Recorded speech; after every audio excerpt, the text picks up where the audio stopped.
Bueno, mientras empieza la presentación y logramos conectar acá y solucionar los problemas técnicos, bueno, les voy a hacer un pequeño preámbulo, que es a manera de introducción acerca del caso clínico. Este paciente es un paciente con síndrome de Noonan, que fue remitido por el grupo de genética clínica al grupo de oncohematología pediátrica, debido a que el síndrome de Noonan tiene una relación con aumento en la frecuencia de sangrados. Entonces, este paciente es un reto diagnóstico, no solamente para la hemostasia primaria, que es hacia lo que estamos enfocando el tema en este primer segmento, sino también hacia la hemostasia secundaria.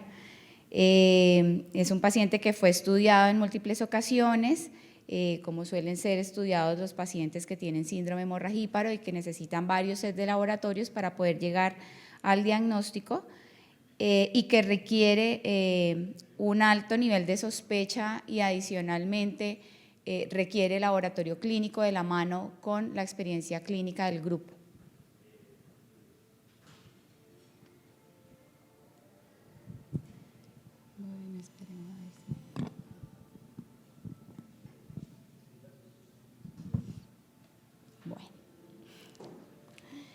Bueno, entonces vamos a comentarlo. Este paciente es un niño que en este momento tiene 13 años, lo conocimos desde 2016.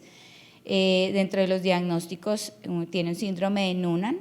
El síndrome de Noonan es una enfermedad rara, pero tiene unas características especiales. Dentro del fenotipo tenemos pacientes con baja talla, cardiopatía de tipo C y A, retraso del neurodesarrollo. Este niño adicionalmente tiene un trastorno por déficit de atención e hiperactividad y síndrome de apnea y hipopnea.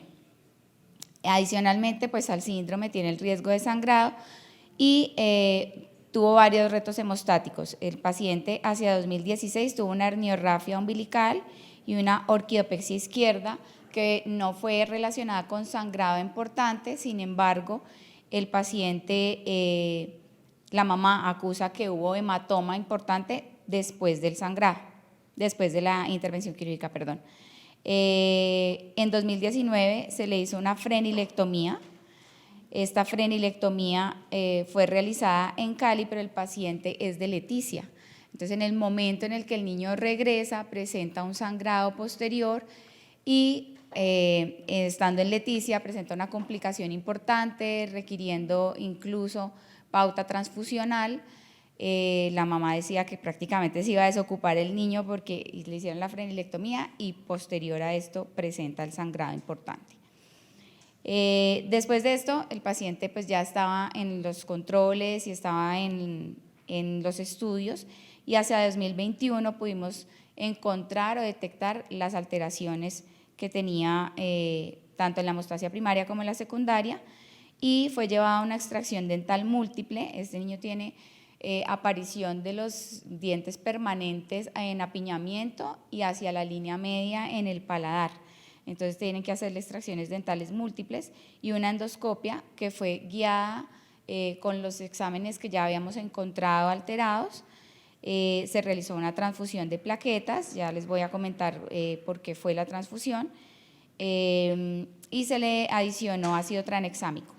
Y como última intervención ha tenido una turbinoplastia con resección de pólipo y extracción dental en 2023 sin sangrados, gracias pues a la corrección de todas las pruebas durante la hospitalización. Este tipo de pacientes se hospitaliza antes de la intervención quirúrgica para evitar estos riesgos de sangrado.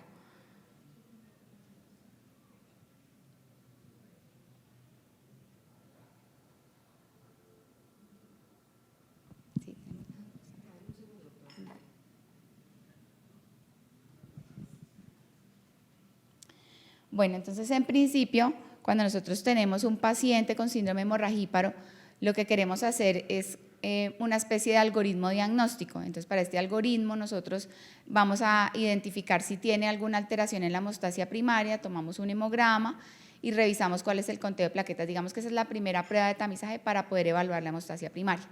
Ya para la hemostasia secundaria utilizamos las dos pruebas de tamizaje que tenemos, que son los tiempos de coagulación, el TTP y el tiempo de protrombina. podemos también utilizar el tiempo de trombina y el fibrinógeno, y estas serán nuestras primeras pruebas de tamizaje. De acuerdo a esto, nosotros podremos clasificar el paciente en un paciente con sangrado y alteración del TP o alteración del TTP o ninguna de las alteraciones o alteración simultánea de ambos. Y con esto nosotros podemos hacer el enfoque para poder generar todos los estudios adicionales en la hemostasia secundaria. Sin embargo, la realidad a veces supera la ficción y no podemos hacer el enfoque de una forma algorítmica, sino que nos corresponde hacer un enfoque más en paralelo, activando todas las vías de estudios para este tipo de pacientes y digamos que facilitando para el paciente y minimizando la extracción de muestras, facilitando así el diagnóstico y el tratamiento del posible trastorno que tenga el niño.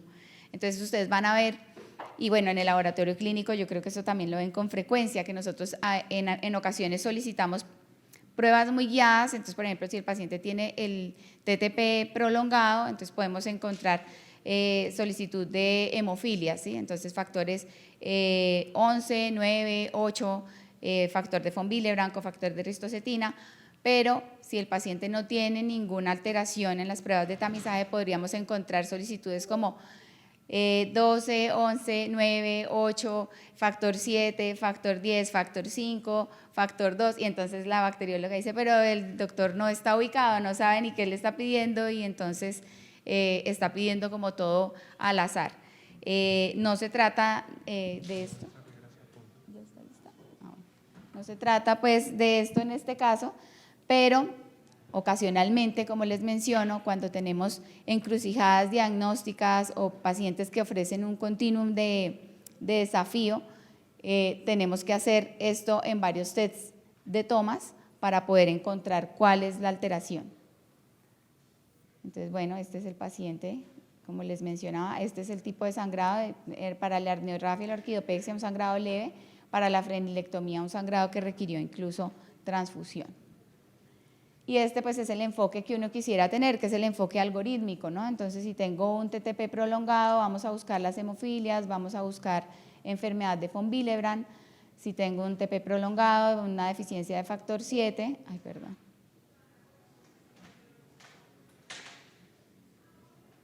Si tengo ambos prolongados, entonces podría tener una deficiencia de vitamina K, de la vía común o de los cofactores 8 y 5, y si tengo un tiempo de trombina alterado, a fibrinogenemia y fibrinogenemia CID, bueno, la heparina, pero pues en este caso ya sabemos que es un paciente que no está consumiendo ningún tipo de estos medicamentos.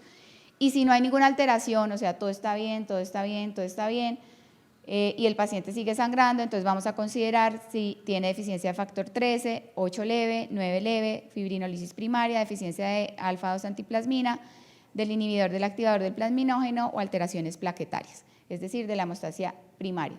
Esto es un recuadro para el método diagnóstico en las alteraciones de la coagulación por factores de coagulación o hemostasia secundaria. Entonces, esto es el resumen de todos los estudios que se le hizo al paciente desde 2017. Tenía estudios en 2015 y 2016, pero eran estudios muy básicos. Nosotros lo conocimos en 2016. De ahí para adelante nosotros empezamos a tomar todos los estudios. Tomamos un factor 13 que dio 74,8%, fibrinógeno que estuvo normal. El primer obstáculo, digamos, diagnóstico que nosotros tenemos es el laboratorio clínico.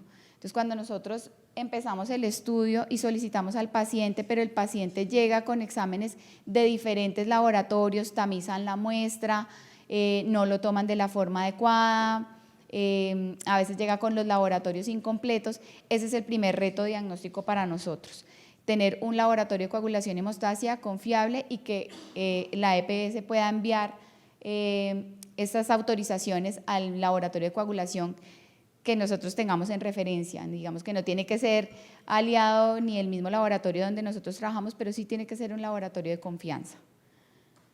Ya para 2018 pues tomamos fibrinógeno 5, 8, 9, 10, factor 13, cofactor de ristocetina, factor de von Willebrand. Fíjense que se ve como si fuera factor del 1 al 20, entonces pídale factor 1, 2, 3, 4, 5, 6. Pero pues en realidad nosotros estamos tratando de aproximarnos al paciente que en ese entonces no había tenido una manifestación mayor de sangrado. y tenemos un factor 3 en 66.2%, que sigue siendo normal, pero pues estamos sobre los límites bajos. Para 2020, el paciente todo normal, no tenía sangrado, no tenía reto hemostático, pero para el 2021 el paciente tenía que ser fue llevado a la frenilectomía. Con estas pruebas que estuvieron normales, fue llevado a la frenilectomía sin ninguna otra precaución y el paciente fue dado de alta inmediatamente. Al día siguiente viajó para Leticia, como les menciono. Este paciente posteriormente, cuando regresa, es estudiado y entonces encontramos un factor 13 inicialmente en 69%, se repite y encontramos uno en 48% y unas pruebas de agregación plaquetaria que ya vamos a mencionar más adelante que estaban alteradas. Confirmamos con el tromboelastograma y en el tromboelastograma tenemos un tiempo R, que es el de la hemostasia primaria, que está bastante prolongado, 12.2, y que genera como consecuencia un índice de coagulación prolongado igualmente a 8.8. Estas son las únicas dos alteraciones, por lo tanto consideramos que tiene una alteración en las plaquetas. El conteo plaquetario estaba normal, por tanto consideramos que lo que encontramos en la curva de agregación plaquetaria, que fue una deficiencia en la agregación por epinefrina, gracias, era correcto. Ya para 2022, fíjense que todas las pruebas estaban dentro de límites normales. Entonces nosotros tenemos aquí variabilidad. Desde 2018 para acá, los laboratorios fueron siempre consecutivamente realizados en la fundación, entonces era nuestro laboratorio clínico, ya teníamos confiabilidad, pero tenemos un paciente que tiene unas cosas sí a veces y otras cosas no a veces y que sangra definitivamente.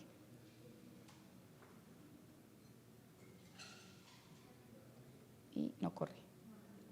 Bien.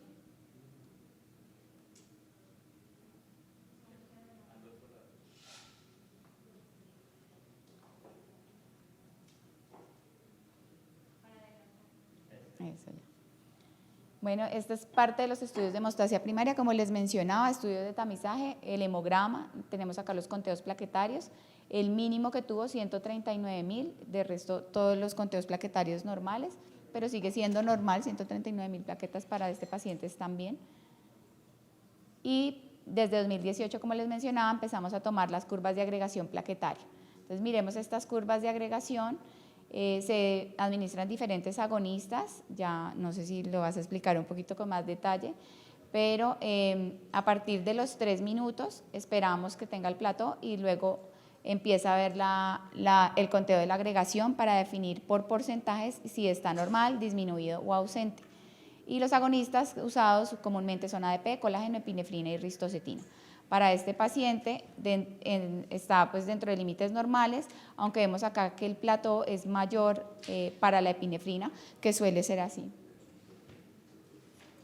Para el 2021, que es la prueba que nosotros encontramos alterada, en el paciente con sangrado tenemos una curva de agregación plaquetaria normal con colágeno y ristocetina, con ADP disminuido y con epinefrina ausente. Lo que llamaba la atención era que a pesar de que esta curva de epinefrina usualmente suele ser muy lenta y el plató suele ser más prolongado, consistentemente el paciente siempre ha tenido unas curvas bastante prolongadas y tiempos que van excediendo los 3 minutos para generar la agregación. Las demás curvas que se fueron realizando entre 2021 y 2022 fueron normales.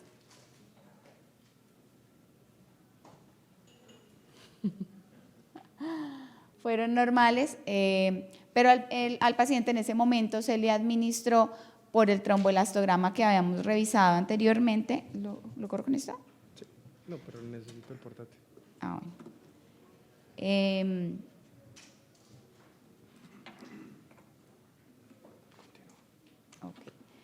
Entonces, como el paciente tenía estas curvas de agregación plaquetaria alteradas para el 2021 y el tromboelastograma también estaba alterado, lo que decidimos fue hacer una transfusión de plaquetas y aumentar, digamos, la parte de la antifibrinolisis con ácido tranexámico.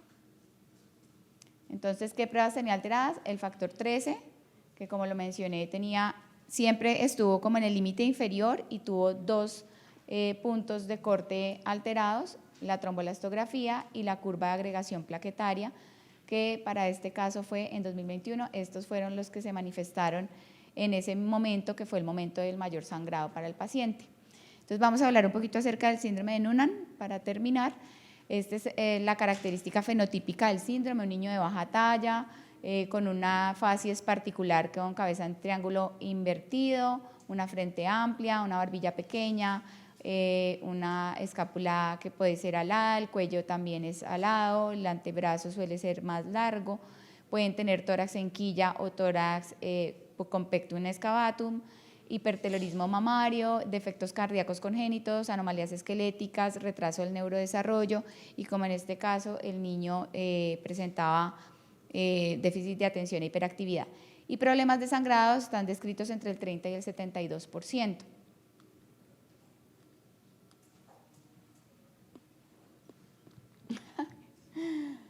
Bueno, los laboratorios usualmente alterados para el síndrome suelen ser los tiempos de coagulación, 7, 17, 5%, fíjense que no es muy frecuente que tenga los tiempos de coagulación alterados, desórdenes plaquetarios que podrían ser mencionados hasta en un 10% y deficiencias de factor, las más comúnmente asociadas de factor 11.